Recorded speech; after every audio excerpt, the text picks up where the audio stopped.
Guys, welcome back to our channel.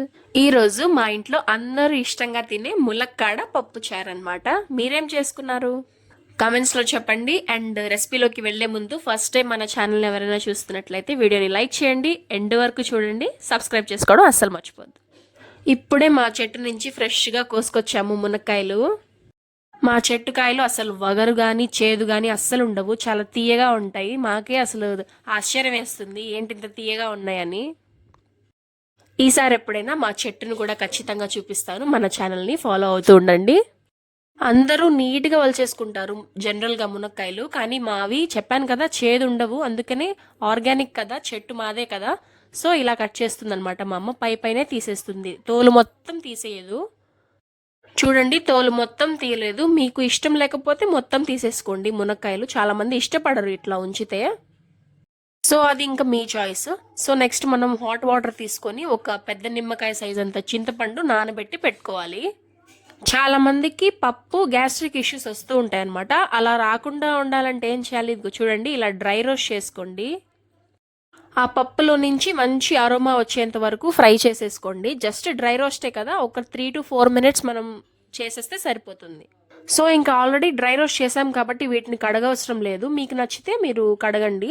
And next ఇలా water పోసేసుకొని కొంచెం పసుపు వేసేసి మనం ఒక 3 to 4 విజిల్స్ వచ్చే వరకు దాన్ని వదిలేసేయాలి. సో ఇందాక చూసేసాం కదా, ఆల్రెడీ చింతపండు నానిపోయింది. సో ఇప్పుడు వెజిటేబుల్స్ కూడా ఇంగ్రీడియంట్స్ చూసేసేయండి. టొమాటో ముక్కలు అండ్ పచ్చిమిర్చి చీలికలు, ఉల్లిపాయలు అనమాట. నెక్స్ట్ మనం నీట్గా ఒలిచేసుకొని కడిగేసి పెట్టుకున్న మునక్కాడ ముక్కలు. చూడండి కెమెరా ముందు భలే గ్రీన్గా కనిపిస్తున్నాయి. సో నెక్స్ట్ కొత్తిమీర అనమాట, ఫ్రెష్గా కట్ చేసుకున్న కొత్తిమీర. అంతే గైస్, అంతే. ఇంకా సింపుల్ ఇంగ్రీడియంట్స్ అనమాట. మన పప్పు ఆల్రెడీ ఉడికిపోతే ఇంకా అదే అనమాట, సింపుల్గా చేసేసుకోవచ్చు. సో కడాయి తీసేసుకున్నాము, ఆయిల్ వేసేసుకొని ఎండుమిర్చి వేసేసుకున్నాం ఫస్ట్ తాలింపుకి. సో నెక్స్ట్ ఆవాలు వేసుకుంటాము అండ్ జీలకర్ర వేస్తామన్నమాట. జీలకర్ర మాత్రం బాగా చిటపట్లాడే వరకు ఫ్రై చేయాలి. అండ్ నెక్స్ట్ మనం కట్ చేసి పెట్టుకున్న ఉల్లిపాయలు ఉన్నాయి కదా, అది వేసేసేయండి.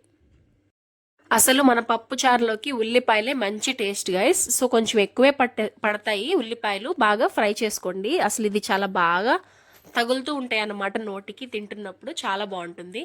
అండ్ నెక్స్ట్ ఇవి ఫ్రై అయిపోయాక పచ్చిమిర్చి ముక్కలు కూడా వేసేసుకొని బాగా ఫ్రై చేసుకోండి.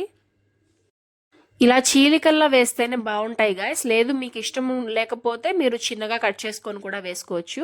అండ్ నెక్స్ట్ ఇవి కూడా ఫ్రై అయిపోయాయి కాబట్టి ఇప్పుడు మన టొమాటో ముక్కలు ఉన్నాయి కదా, అవి కూడా వేసుకొని ఒక 2-3 minutes మనం ఫ్రై చేసుకుంటాం. సో మూత పెట్టేసి ఒక 2-3 minutes వదిలేయండి, అదే బాగా మగ్గిపోతాయి టొమాటోస్. అండ్ నెక్స్ట్ మన మునక్కాడ ముక్కలు ఉన్నాయి కదా, అవి కూడా వేసేసి 1-2 సార్లు కలుపుకోవాలి. నెక్స్ట్ ఫ్రెష్గా తెచ్చుకున్న కరివేపాకు కూడా వేసుకోండి. ఇది చూడండి మ్యాంగో జ్యూస్ లాగా అనిపిస్తుంది, కాదు పప్పు అనమాట. మనకి మెలిగిపోయింది కదా ఇందాక, అది తీసేసుకొని మనము మిక్సీలో వేసుకున్నాము. చాలా నీట్గా వస్తుంది పప్పు. ఇలా చేయండి, లేకపోతే ఇంకా మీ చాయిస్, మీరు నార్మల్గా మీరు పప్పు గుత్తితోనే చేసుకోవచ్చు. నెక్స్ట్ మన చింతపండు పులుసు ఉంది కదా, అది కూడా వేసేసుకుంటాము. కన్సిస్టెన్సీకి తగ్గట్టు మీరు వాటర్ కూడా యాడ్ చేసుకోండి. మన ములక్కాడ పప్పు చారు అద్భుతంగా రావాలంటే ఇప్పుడు నేను చూపించే సీక్రెట్ ఇంగ్రీడియంట్ అనమాట, బాగా పనికొస్తుంది. వెల్లుల్లి అండ్ జీలకర్ర, వీటిని రోట్లో దంచుకోవాలి.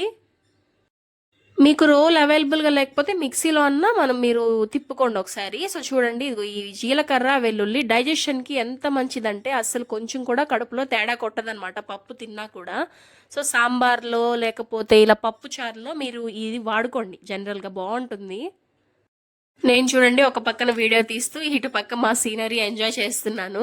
సో ఇప్పుడు ఇది రెడీ అయిపోయింది చూడండి, ఇదిగో ఇట్లా బరకగానే ఒక 2-3 సార్లు దంచుకున్నాము. సో మన పప్పుచారు ఉంది కదా, అదే బాగా ఉడుకుతున్నప్పుడు మాత్రమే తీసుకొని వేసేసేయండి. ఇంకా మన పప్పు మనం గ్రైండ్ చేసి పెట్టుకున్నాం కదా, అదంతా ఇంకా ఇది ఒక పొంగు వచ్చాక చింతపండు రసము వేసేసుకున్నాం ఇదంతా. సో దీన్ని ఇంకా బాయిల్కి వదిలేసేయండి. ఇది కూడా ఒక పొంగు వస్తుంది కదా, అప్పటి వరకు మనం వెయిట్ చేయాలి.